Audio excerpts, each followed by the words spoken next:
Hello बच्चों, स्वागत है आप सभी का आज की बायोलॉजी क्लास में। आज का टॉपिक है संगर्भता। कल तक हमने पढ़ लिया था किस प्रकार से ट्रोफोब्लास्ट संगर्भ हो गया था, यानी कि अंतरोपण की पश्चात की क्रिया को हमने पढ़ लिया था। आज हम संगर्भता के बारे में अध्ययन करने वाले हैं। आगे थे हम संगर्भता और भ्रूणीय परिवर्धन पढ़ेंगे। आज देखेंगे कि इतनी सारी क्रियाएं हुई, इतना सारा कोशिका विभाजन हुआ, अब फिर लास्ट क्लास में जब भ्रूणीय परिवर्धन होगा तो एक बेबी का निर्माण हो रहा होगा। वहां पर कितने सुंदर से प्रोसेस हो रही है ना पूरी बॉडी में। अच्छा लग रहा होगा आपको पढ़ते हुए भी। बन गई जी डॉक्टर। ठीक है, चलते अब। सब तैयार हो गए हो? तैयार हो जाओ। हम कहां पर थे? हमेशा की तरह गर्भाशय आपको बनाना है। ठीक है, ये गर्भाशय है, आप सभी को पता है, फैलोपियन ट्यूब। ठीक, इसके अंदर क्या क्या क्रिया थी थोड़ा सा रिवीजन कर ले ताकि हमें क्लियर रहे सब कुछ। अब देखो क्या था, सबसे पहले क्या बना था? जाइगोट बना था। ठीक है, जाइगोट के पहले क्या बन गया था? उसके बाद क्या बन रहा था? हमारा ब्लास्टोमियर बना था, कोरक खंड बना था, है ना। ऐसे इस प्रकार से कोशिकाएं थी उसके अंदर, जिसे हमने क्या कहा? ब्लास्टोमेयर, कोरक खंड कहा। कोरक खंड आगे उसके अंदर की कोशिका और विभाजित हो रही है तो उसके पश्चात क्या बना? यहां पर ब्लास्टोसिस्ट बना, है ना, कि मोरुला बना? मोरुला बना। हाँ भी बोल दोगे अगर मैं गलत भी बोलूंगी, क्योंकि मैम हमने तो पढ़ा ही नहीं है। अब देखो यहां पर मोरुला बन गया था। कैसी स्थिति थी? 8 से 16 कोशिकीय स्टेज को हम मोरुला कहते हैं। इतनी बात क्लियर थी। अब ये मोरुला जब कहां प्रवेश करती है? यूट्रियस में, गर्भाशय में प्रवेश करती है तो ये क्या बन जाता है? यहां पर ब्लास्टोसिस्ट बन जाता है। ब्लास्टोसिस्ट कोरक पुटी बन जाती है। और इस कोरक पुटी की अगर हम संरचना को देखें, क्योंकि इसके बाद हमने यही पढ़ना है, आप सभी को पता है कि इसके बाहर साइड में कोशिकाएं होती है जिसे हम क्या कहते हैं? ट्रोफोब्लास्ट। इतनी बात क्लियर थी। यहां पर कुछ गुच्छेनुमा संरचना थी, इसे हम क्या कहते हैं? इस गुच्छेनुमा कोशिकाओं को हम क्या कह रहे हैं? अंतर कोशिकीय समूह, जिसे हम कहेंगे इनर सेल मास।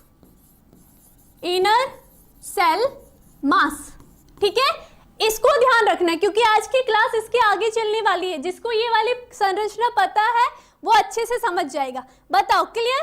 क्या हुआ उसके बाद? ये गर्भाशय की प्रत से जाकर के उसके अंदर घुस गया, है ना। उस क्रिया को हमने अंतरोपण कहा। इस प्रकार से ये अंदर चला जाएगा तो यहां पर ये क्या हो गया? इसके अंदर आ गया। यहां पर क्या हो गया था? इम्प्लांटेशन, अंतरोपण की क्रिया हो गई थी। बताओ इतनी बात सबको क्लियर? बताइए क्लियर थी? जिसने नहीं वीडियो देखी एक बार फिर से कहां जाके वापस वीडियो में जाके जरूर देखना, ये प्रोसेस बहुत इंपॉर्टेंट है। आज हमने संगर्भता पढ़नी है। संगर्भता क्या होगी? अब यहाँ पर ये ट्रोफोब्लास्ट क्या क्या क्रियाएं होगी इसके अंदर, इस सबको पढ़ना है, लेकिन उसके लिए आपको इसकी संरचना पता होना आवश्यक है। ठीक है, अब चलते हैं इसकी संरचना को देखने। चलो। हाय, ये क्या कर दिया मैम आपने? कचरा मचा दिया। बाद में ध्यान आता है मुझे कि यहां पर कुछ लिखा हुआ भी है। इसको तो हम बाद में पढ़ेंगे, लेकिन पहले हमने ये वाली बातें तो सारी पढ़ ली है तो इसका इतना वो नहीं करना है। ठीक है, इसमें बाद में आते, पहले हम अपना डायग्राम से समझते हैं। देखो ट्रोफोब्लास्ट की अगर हम संरचना देखें तो इस प्रकार से थी। ट्रोफोब्लास्ट के बाहर में किसी भी प्रकार की परत नहीं थी, तो ये ट्रोफोब्लास्ट किस प्रकार की संरचना है? इस प्रकार से, है ना। ये थी, उसकी सेल्स क्या है? साइड में है। ये क्या है? ट्रोफोब्लास्ट। इतनी बात क्लियर? आपको पता है इसके अंदर क्या है? एक इस साइड में क्या था? अंतरकोशिकीय समूह था, जिसे हम क्या कहते हैं? Inner cell mass. इतनी बात क्लियर? कोई दिक्कत किसी को भी नहीं होनी चाहिए। ठीक है, हिंदी इंग्लिश दोनों में बता रही हूँ। कभी कभी मैं इंग्लिश लिख लेती हूँ तो हिंदी मुंह से बोल रही हूँ, कभी हिंदी बोल रही हूँ तो हिंदी लिख रही हूँ तो इंग्लिश मुंह से बोल देती हूँ। ये बातें ध्यान रखनी है, ठीक है। अब देखिए, जब संगर्भता हो गई यानी कि यहाँ पर इम्प्लांटेशन अंतःरोपण हो गया, वो कौन से दिन में हुआ था अंतःरोपण? याद रखोगे 7वें डे में अंतःरोपण की क्रिया हो जाएगी, ठीक है। इम्प्लांटेशन हो जाता है 7वां दिन, यानी कि प्रथम हफ्ते में जब सेक्सुअल इंटरकोर्स हो गया, उसके पश्चात निषेचन की क्रिया हो गई, उसके प्रथम जो हफ्ता था ना, उस टाइम पर कौन कौन सी व्यवस्था आ रही थी? ठीक, आगे चलते। यहां पर मैं बात कर रही थी ट्रोफोब्लास्ट के बारे में, चलेंगे। इसकी संरचना आप सभी को पता है, मैंने आपको बताया था कि बाहर क्या है, ट्रोफोब्लास्ट की सेल्स पाई जाती है, अंदर पे एक गुच्छेनुमा संरचना पाई जाती है जिसे हम इनर सेल मास कहते हैं। अब देखिए, यहाँ पर जैसे ही अंतःरोपण की क्रिया हो गई है, यहाँ पर चेंजेस आने स्टार्ट होते हैं। 7वां दिन हो गया, 8वें दिन में क्या चेंजेस आएंगे? तो यहाँ पर अब जो बात होगी वो 8वें डे की होगी। क्या होगा गर्भाशय के अंत स्तर पर? यहां ध्यान रखोगे कि जो ये ट्रोफोब्लास्ट होती है, ये 2 परतों में टूट जाती है, विभक्त हो जाती है। तो यहां पर कुछ इस प्रकार की आपको संरचना देखने के लिए मिलती है, ठीक है। एक इस प्रकार की संरचना बन जाती है ट्रोफोब्लास्ट के अंदर, ये जो सेल्स है, एक तो क्या होगा, ये संरचना होगी। दूसरी कौन सी लेयर बन जाएगी? इसके बाहर इस तरीके से इसका जो साइटोप्लाज्म है ये फैल जाता है। इतनी बात क्लियर आप सभी को? ठीक, चलिए अब देखते हैं यहां पर क्या होने वाला है। अंतः कोशिका जो समूह है, इसकी सेल्स भी क्या होगी, विभाजित करेगी। भाई इसने कहा कि ट्रोफोब्लास्ट तू जब विभाजित कर, मैं क्यों पीछे रहूं, तो इसने क्या कर दिया, मैं भी विभाजित हो जाती हूं। तो यहाँ पर जो इनर सेल मास होता है, ये भी 2 सेल्स में विभाजित हो जाती है। इसको याद रखना है आपने, क्योंकि आगे इसकी प्रोसेस आपको बहुत काम आने वाली है। यहाँ पर जो एक सेल्स विभाजित होती है, ये होती है एक एपिब्लास्ट सेल्स में, और दूसरी जो सेल्स होती है ये इसकी आती है हाइपोब्लास्ट सेल्स, ठीक है। ये कौन सी सेल्स है, एपिब्लास्ट, दूसरी कौन सी है, हाइपोब्लास्ट। ये आपकी बुक में नहीं दे रखा है, लेकिन आपको फिर आगे समझ में भी नहीं आएगा इतनी आसानी से, ठीक। चलिए, इतनी बात क्लियर। वहां पर आपको कोरियोनिक विलाई दे रखी है ना, जब तक आपको ये पता नहीं होगा तो वो मीनिंग आपको समझ में नहीं आएगी। क्लियर? देखो, अब यहां पर देखो, यहां पर एपिब्लास्ट बन चुका है, हाइपोब्लास्ट बन गया है। इसके बाद क्या क्रिया होगी, अब हम इसके अंदर देखते हैं। जो एपिब्लास्ट होता है वो धीरे धीरे कर करके अपनी सतह को और ज्यादा बड़ा करना स्टार्ट कर देता है, ठीक है। एपिब्लास्ट क्या होगा, और आगे चलना स्टार्ट हो जाएगा। तो वो कुछ इस प्रकार से आपको दिखना स्टार्ट हो जाएगा। यहां पर देखेंगे हम, यहां पर बना के देखते हैं, ठीक है। यहां पर क्या है, ये ट्रोफोब्लास्ट की लेयर है, ठीक है। आपको इस प्रकार से संरचना अंदर दिखने लग जाएगी। जो ये एपिब्लास्ट है, ठीक है, ये आगे चल करके इस प्रकार से संरचना बनाना स्टार्ट करता है। इसे हम कहते हैं एम्ब्रियोनिक, ठीक है। यहां पर इसको हम कहते हैं एम्ब्रियोनिक। क्लियर? अब यहां पर जो हाइपोब्लास्ट होता है, ठीक है, ये भी क्या करेगा, आगे चल करके अपने एरिया को थोड़ा और बढ़ा देता है, जिसको हम कहते हैं योक सैक। इतनी बात सबको क्लियर? ये बुक में नहीं है, लेकिन आपको तभी आगे की क्रिया समझ में आएगी जब आपको ये पता होगा, ठीक है। अब इसके बाहर भी क्या होगा, लेयर का निर्माण होता है जिसे हम कोरियोनिक लेयर कहते हैं। उसकी भी क्या होगी, 2 परत बनने स्टार्ट हो जाती है। एक क्या होगी, आंतरिक परत होती है, और एक क्या होगी, बाहरी परत होती है, जो कि किस प्रकार से होती है, इस प्रकार से अंगुलीनुमा संरचना होती है। ये इस प्रकार की संरचना, ये कौन सी जो सेल्स होगी, इनको हम कहते हैं कोरियोनिक सेल्स, यानी कि जरायु कोशिका, ठीक है। कौन सी कोशिका है ये, जरायु। आपके वहां पर भाग दे रखा है ना, बताइए। क्लियर?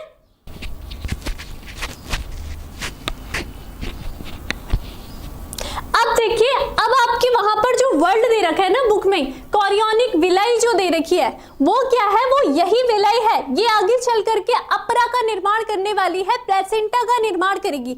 ये क्या करेगी, जो आपका मदर का रक्त होता है, ठीक है, मदर का जो रक्त होगा वो इस कोरियोनिक में भरना स्टार्ट हो जाता है। ये विलाई जैसी संरचना है ना, इस पे भरना स्टार्ट हो जाएगा मदर का रक्त, और फिर इस संबंध को हम कहते हैं अपरा, यानी कि इसको हम क्या कहेंगे, प्लेसेंटा।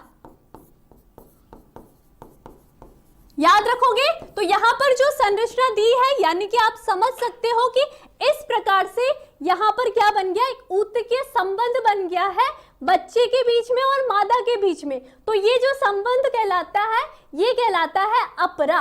तो आपको पता चल गया कि कॉरियोनिक विलाई कहां से आ रही है, जब ये परतें विभाजित होने स्टार्ट कर रही है उसके पश्चात यहां पर कॉरियोनिक विलाई बन गई।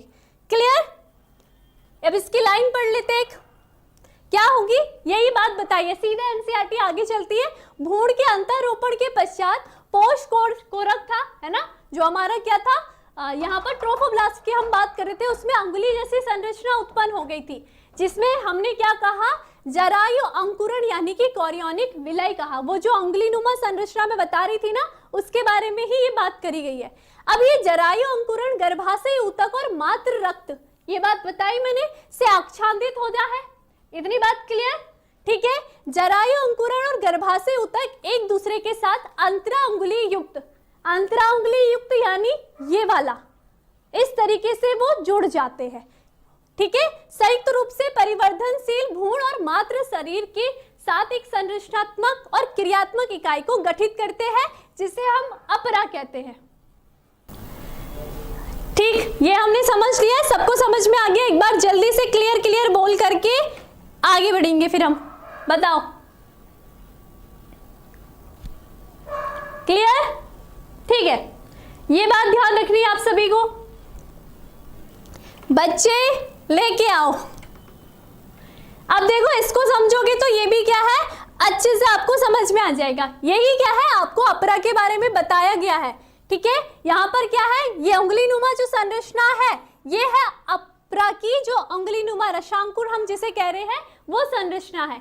गर्भाशय गुहा आपको ये रेड कलर की दिख रही है, मैंने अभी यॉर्क सेल बना के दिखाया था, वो यॉर्क सेल यही है जो कि पीतक कोश होगा। पीतक कोश कौन था, जो मैंने बताया था हाइपोब्लास्ट आगे चल करके एक संरचना का निर्माण कर रहा था, वो क्या कर रहा था, यॉर्क सेल का निर्माण कर रहा था। इतनी बात सबको क्लियर है? ठीक है, और यहाँ पर क्या है, ये भ्रूण जो प्रेजेंट था वो था। इतनी बात क्लियर? अब देखो, भ्रूण के मध्य में एक नाभिकीय रज्जु बनना स्टार्ट हो जाता है। देखा है ना अपने डॉक्टर में, टीवी वगैरह में, जब प्रसव की क्रिया हो जाती है तो फिर वो नाभि को कट कर लेते हैं, तो वो क्या है, ये रज्जु है, इस तरीके से प्रेजेंट है। ठीक है, तो इसके थ्रू अपरा से होते हुए आता है और यहाँ से फिर ये शिशु को पोषण प्राप्त होता है, या जो भी ऑक्सीजन गैस होगी वो शिशु को प्राप्त होती है। क्लियर? ठीक है ना? और यहाँ पर ये ग्रीवा वाला भाग तो आप देख ही रहे हो। आगे चलते, अब अपरा के कार्य आते हैं, तो अपरा के कार्य हम यहीं पे देख लेंगे, क्या क्या अपरा के कार्य होगा। इंपॉर्टेंट क्वेश्चन है, बोर्ड एग्जाम में पूछा जा सकता है। तो देखेंगे, अपरा भ्रूण को ऑक्सीजन, पोषण की आपूर्ति एवं कार्बन डाइऑक्साइड तथा भ्रूण द्वारा उत्सर्जित जितने भी अपशिष्ट पदार्थ होंगे उनको बाहर निकालने का कार्य करता है। ठीक है, अपरा क्या करेगा, एक नाभिकीय रज्जु के द्वारा भ्रूण से जुड़ा होता है। अभी आपने देखी एक संरचना, देखो क्या संरचना थी, ये भ्रूण है, अभी तो इसके आंख भी नहीं बढ़े, इस प्रकार से संरचना थी। ठीक है, वो रज्जु इस प्रकार से जा रहा था, तो ये क्या है, नाभिक रज्जु है, नाभिक रज्जु है, जो कि आगे यहाँ पर किससे जुड़ा है, ये क्या है, अपरा से जुड़ा है।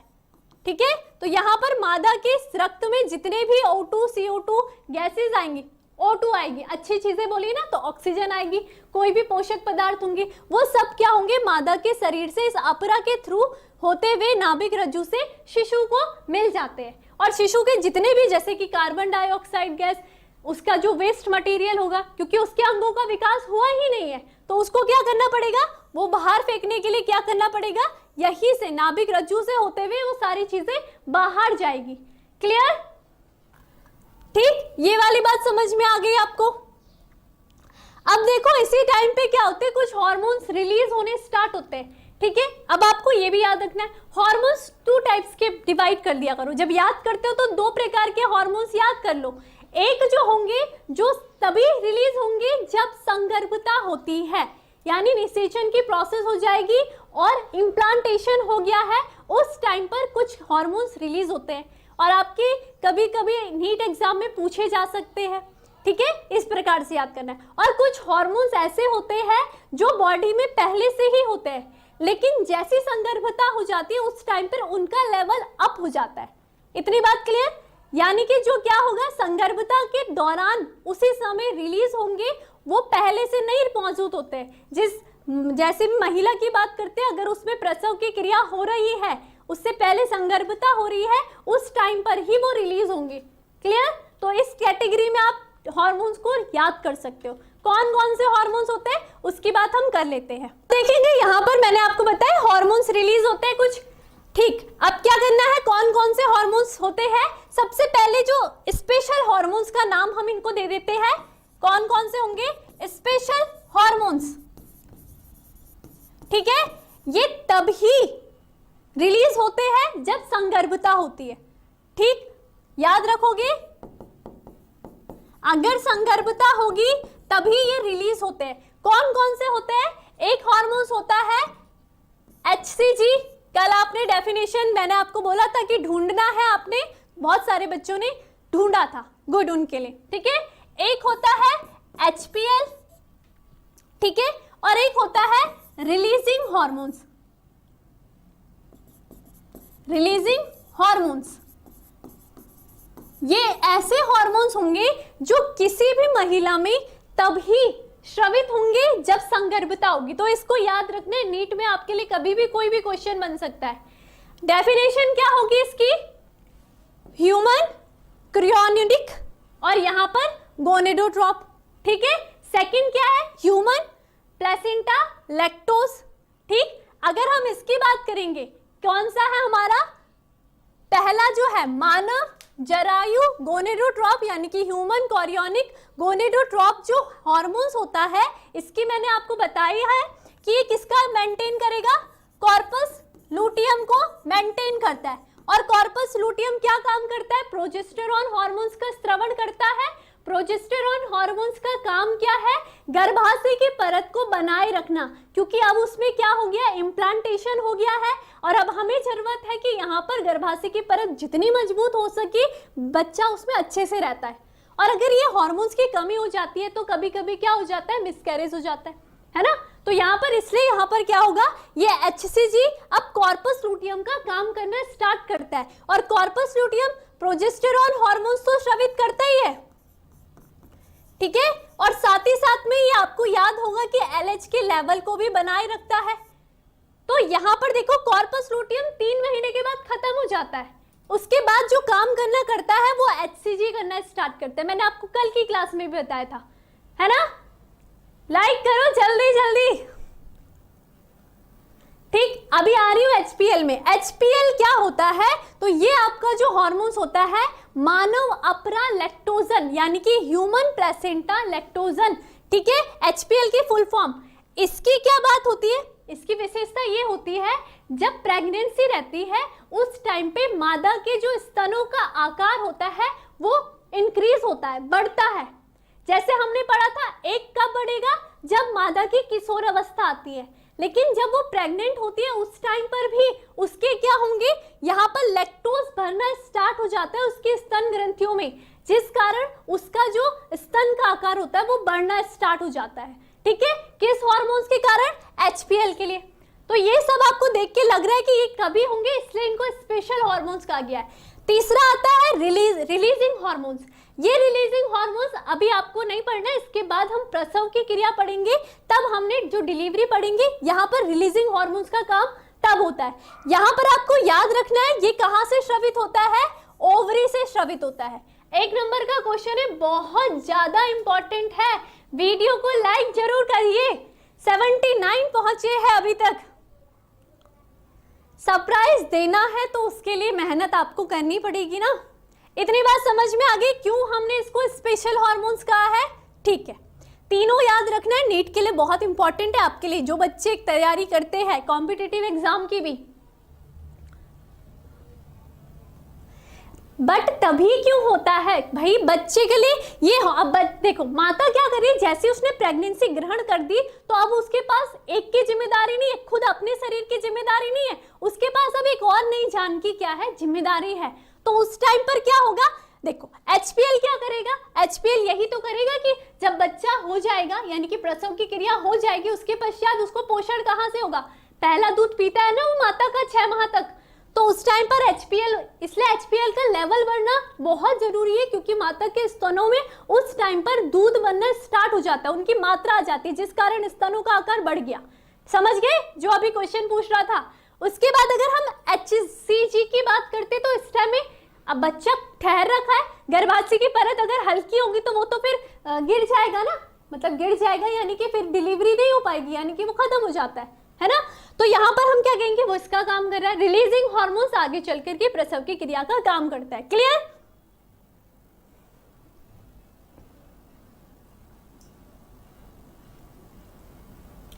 अभी डाइजेस्टिव सिस्टम का हम देखेंगे, करना स्टार्ट करता है अभी वो, ये जो ये सारा काम कर रहे हैं ना, उसकी बॉडी का जो ये सारा सिस्टम है वो करना स्टार्ट करता है, उसके अंदर धीरे धीरे मेटाबॉलिक क्रियाएं होनी स्टार्ट हो जाती है, ठीक है। लेकिन उसके अंगों का जो विकास होना लगेगा वो उसके तीसरे वीक से बनना स्टार्ट हो जाता है, पहले वीक से बनना स्टार्ट हो जाएगा, पहले उसका हृदय बनेगा, उसके बाद धीरे धीरे आगे प्रोसेस बढ़ती है। क्लियर? ठीक। अब देखो संगर्भता के उत्तराधिक अवधि में अंडाशय द्वारा रिलीजिंग हार्मोन स्रावित होता है। हमें देखो ये याद रखना है कि HCG, HPL और रिलैक्सिंग स्त्री में केवल संगर्भता की स्थिति में ही उत्पादित होते हैं। किस किस को ये बात क्लियर है? लाइक पहुंचे 83 और करने अभी मेहनत बढ़ाओ भाई, मेहनत। मेरे दोस्त बहुत बुरे हैं अभी, हाँ मतलब के लिए याद करते होंगे ना, ऐसे मेरे साथ भी होता है, मेरे साथ भी हाँ कुछ ज्यादा नहीं, सबको नहीं बोलूंगी मैं, कुछ ऐसे होते हैं। पर पता है आप सभी को मैं एक बात बताती हूँ, हमारी जिंदगी में भगवान ऐसे लोगों को भेजते हैं, इसलिए कुछ बुरे लोग भेज देते हैं, हमें लगता है कुछ टाइम के लिए, क्योंकि हमने उनके साथ एक प्योर बॉन्ड बनाया रहता है कि यार हमारा फ्रेंड है, बेस्ट फ्रेंड है। लेकिन पता है अब जब वो धोखा देके चला जाएगा, या जैसे अभी बोल रहे कुछ मतलबी दोस्त होते हैं, उस टाइम पर क्या होता है, आप उस टाइम पे बहुत हर्ट हो जाते हो, यार ये मेरा सबसे अच्छा दोस्त था, बहुत अच्छा दोस्त था। लेकिन भगवान जी ने आपके जिंदगी में वो दोस्त को इसलिए भेजा था ताकि आपको सबक मिल जाए, है ना, क्योंकि आपको सबक मिलेगा कि आगे से ऐसे लोगों पे भरोसा ही नहीं करना है जो ऐसे मतलबी टाइप के होंगे, समझ में नहीं आएगा। इसलिए भगवान जी हमारी जिंदगी में परेशानियां भी इसीलिए भेजते हैं क्योंकि उनको पता है कि ये बच्चा सीखे, जिसकी लाइफ में ज्यादा परेशानी है वो ज्यादा मैच्योर रहता है, कभी प्राइस भी कैंसिल हो जाएगा। अब आगे चलेंगे, यहाँ पर हमने किसकी बात करी, हार्मोन्स की बात करी, ठीक है। इसके बाद अब स्टार्ट करते हैं हम किसकी बात, यहाँ पर अच्छा एक और पॉइंट रह गया था आपका, अब यहाँ पर गैस्ट्रुलेशन प्रोसेस पढ़ते हैं हम। हाँ होते हैं बहुत सारे फ्रेंड, बहुत अच्छे होते हैं, कुछ फ्रेंड ऐसे होते हैं लाइफ टाइम के लिए हमारे साथ जुड़ जाते हैं। देखो इसके अलावा देखो कौन कौन से दूसरे हार्मोन्स है, एस्ट्रोजन है, ठीक है, प्रोजेस्टेरॉन है, कोर्टिसोल है, प्रोलैक्टिन हार्मोन्स है, थायरॉक्सिन है, ये सबकी मात्रा भी बढ़ जाती है। तो अभी जिसने क्वेश्चन करा था ना कि ये हार्मोन्स क्यों बढ़ रहे हैं, मैंने कहा ना माता के अंदर एक और जान पल रही है, अब उसको उसके बॉडी में तो थायरॉक्सिन है ही नहीं, लेकिन उसको जरूरत है, तो ये सारे हार्मोन्स उसके लिए बढ़ रहे हैं। इन हार्मोन्स के उत्पादन में बढ़ोतरी होना भ्रूण वृद्धि, माता की उपापचय क्रियाओं में परिवर्तन और संगर्भता को बनाए रखने के लिए आवश्यक है। तो ये आंसर है उस बच्चे का, मैंने अभी दे भी दिया था आप सभी को, समझ में आ गया। मैंने हार्मोन्स को 2 कैटेगरी में बांटने के लिए बोल दिया, एक होंगे जो प्रेगनेंसी के टाइम में ही रिलीज होंगे, आपके दिमाग में डालना बहुत इंपॉर्टेंट है, बच्चे कंफ्यूज हो जाते हैं, सोचते हैं कि एस्ट्रोजन भी क्या पता संगर्भता के टाइम में रिलीज होता होगा, या आप कभी सोच लेते हो कि रिलीजिंग हार्मोन संगर्भता के से पहले रिलीज हो जाता होगा। तो इनको अपने दिमाग में एकदम अलग अलग इमेज बना देनी है। सिर्फ 3 हार्मोन्स ऐसे हैं जो संगर्भता के टाइम पर ही रिलीज होंगे, ठीक है। और रिलीजिंग हार्मोन्स के टाइम पर आपको ये याद रखना है, क्योंकि आगे जब प्रसव क्रिया हम पढ़ेंगे वहां पर हम कवर करेंगे, लेकिन यहाँ पर आपको क्या पढ़ना है कि जो रिलीजिंग हार्मोन्स होता है वो ओवरी से रिलीज होता है, अंडाशय से रिलीज होता है। क्लियर? तो हम यहाँ पर कुछ आगे थोड़ा सा आपका रह चुका है, उसके बारे में हम जरूर चर्चा करेंगे। आगे चलते हैं। गैस्ट्रुलेशन क्या होगा? गैस्ट्रुलेशन वह प्रोसेस होगी जब यहाँ से अब अंगों का निर्माण होना स्टार्ट होता है। सबसे पहले गैस्ट्रुलेशन में क्या होगा देखते हैं इसके बाद। ठीक है, हमने देखा था जो कौन सा था, अभी आपको मैंने बताया एपिब्लास्ट थी, दूसरी क्या थी यहाँ पर हाइपोब्लास्ट था। दो लेयर थी, मैंने आपको अभी बताया, ये हाइपोब्लास्ट है, ये एपिब्लास्ट है। अब यहाँ पर गैस्ट्रुलेशन में आपको एपिब्लास्ट को देखना है। एपिब्लास्ट क्या करेगा, इसमें एक पतली सी संरचना निकलती है, लकीर के नुमा संरचना निकलती है इस प्रकार से, ये इस प्रकार से। ठीक है, और यहाँ पर ये संरचना गोल सी आकृति बना देती है। ये जो संरचना होगी इसको हम कहते हैं प्रिमिटिव स्टिक।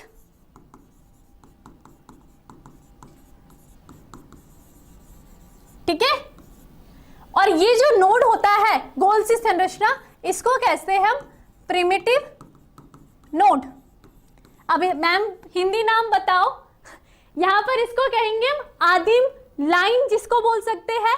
ठीक है, और यहां पर क्या होगा, वो आदिम बोल सकेंगे गड्ढेनुमा संरचना होती है। इनका हिंदी थोड़ा अजीब सा है, आदिम वगैरह, आदिम लकीर और आदिम गांठ जिसे बोलते हैं। नोड हम क्या बोलते हैं, गांठ को बोलते हैं ना, गांठ। ठीक, समझ गए सबके सब? इस प्रकार से संरचना होती है। अब देखो जो ये एपिब्लास्ट है, इसकी जो सेल्स होती है, इसकी सेल्स क्या होगी, इस गड्ढे में चली जाती है, इस प्रकार से कुछ गतियां करेगी और वो गड्ढे के अंदर चली जाती है। ठीक है, गड्ढे के अंदर जाएगी और इसके पीछे क्या लगा है, हाइपोथैलेमस। यहाँ हाइपोथैलेमस की ओर यहाँ पर वृद्धि करने स्टार्ट करती है, जिसके कारण क्या होगा, हाइपोथैलेमस की सेल धीरे धीरे हटने लग जाती है। इतनी बात क्लियर रखना है, बहुत इंपॉर्टेंट बात बता रही हूं। अब देखो यहां पर देखेंगे कि यहां पर किस किस का निर्माण होगा। जो ये एपिब्लास्ट की सेल्स थी, ये आपका निर्माण करती है एक्टोडर्म का। 3 जर्म लेयर को याद रखोगे, 3 जर्म लेयर कौन कौन सी है, एक होगी एक्टोडर्म। ठीक है, मध्य में इन दोनों के बीच में यहां पर मध्य में एक और सेल्स होती है, लेयर होगी, इसको हम कहते हैं मेसोडर्म। ठीक है, और ये जो एपिब्लास्ट जो नीचे की साइड हाइपोब्लास्ट की साइड जो जा रहा था, उसको हम कहते हैं एंडोडर्म। तो तीनों जर्म लेयर आपको अच्छे से क्लियर होनी चाहिए। 3 लेयर का निर्माण होना स्टार्ट हो जाता है। समझ गए कौन कौन सी, एक्टोडर्म, दूसरी मेसोडर्म और तीसरी एंडोडर्म डर्म। ठीक है, जर्म लिख दिया है। बताओ क्लियर इतनी बात सबको? समझ गए सबके सब? बताइए अब आपको क्या देखना है, आप सभी को याद रखना है इसमें छोटे छोटे पॉइंट। एक्टोडर्म से याद रखोगे, इससे जो बेबी होगा, जो शिशु होगा, उसका तंत्रिका तंत्र का निर्माण होता है। इतनी बात क्लियर? मेसोडर्म की बात करेंगे, इससे जो बेबी होगा, शिशु होगा, उसके मसल्स का निर्माण होगा। ठीक है, और साथ ही साथ में यहाँ पर किसका निर्माण होगा, इसके मसल्स यानी कि पेशियां ऊतक का निर्माण होगा, संयोजी ऊतक का निर्माण होगा।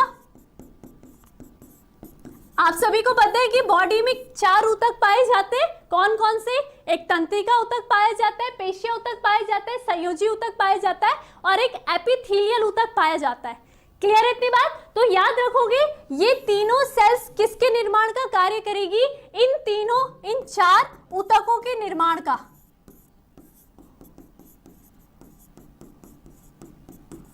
ठीक है, एक्टोडर्म तंत्रिका तंत्र बनाएगी, मेसोडर्म पेशीय ऊतक और संयोजी ऊतक बनाएगी और एंडोडर्म क्या बनाएगी, अंथासिथियम यानी कि एपिडर्मिस सेल ऊतक। क्लियर? बताओ इतनी बात सबको क्लियर हो गई है कि किस प्रकार से तीनों लेयर ने इस प्रकार से शिशु के इन ऊतकों का निर्माण करना स्टार्ट कर दिया है। ठीक, देखो समझ गए सबके सब? तो गैस्ट्रुलेशन के प्रोसेस में यही होगा कि धीरे धीरे करके यहाँ पर लेयर्स बनने स्टार्ट होती है, जिन्हें हम कहते हैं जर्म्स लेयर। समझ गए क्या हुआ? एक्टोडर्म, मेसोडर्म और एंडोडर्म का निर्माण हो गया। तो हम इसको इस प्रकार से देखेंगे, यहां पर फिर से, चलो ये तो आप समझ चुके हो, इसको थोड़ा सा एक लाइन पढ़ेंगे तो आगे चलते हैं।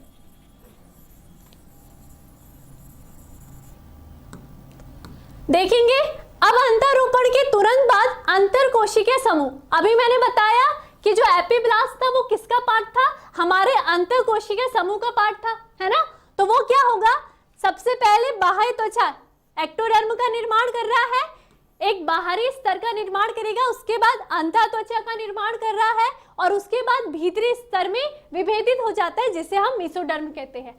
इस बाह्य त्वचा और अंतः त्वचा के बीच में जल्दी एक मध्य स्तर यानी कि मेसोडर्म प्रकट हो जाता है। ये तीनों ही स्तर वयस्कों में सभी ऊतक अंगों का निर्माण करते हैं। 4 ऊतकों का निर्माण किस प्रकार से हुआ है यह आपने समझ लिया है। यहाँ यह उल्लेख करना आवश्यक है कि इस अंतरकोशिकीय समूह में कुछ निश्चित तरह की कोशिकाएं जिन्हें स्टेम सेल्स होते हैं। अब देखो इन्हीं जो हमारी अंतरकोशिकाएं थी ना, इनमें ही कुछ विशेष प्रकार की स्टेम सेल्स होती है। इंपॉर्टेंट है, आपको ध्यान रखना है। देखो इंपॉर्टेंट क्या है? जो स्टेम सेल्स है, स्टेम सेल्स का क्या काम होगा?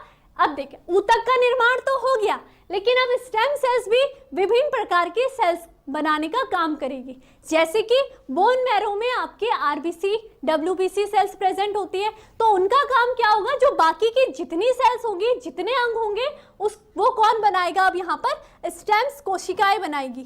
क्लियर सबको? बताइए, सबको क्लियर हो गई है ना? ठीक, अब देखेंगे हम। देखो स्टेम सेल्स में क्या होंगे? ये समाहित होती है, जिनमें क्या क्षमता है? वे सभी अंगों और ऊतकों का उत्पन्न करती है। क्लियर सबको इतनी बातें? सबको क्लियर?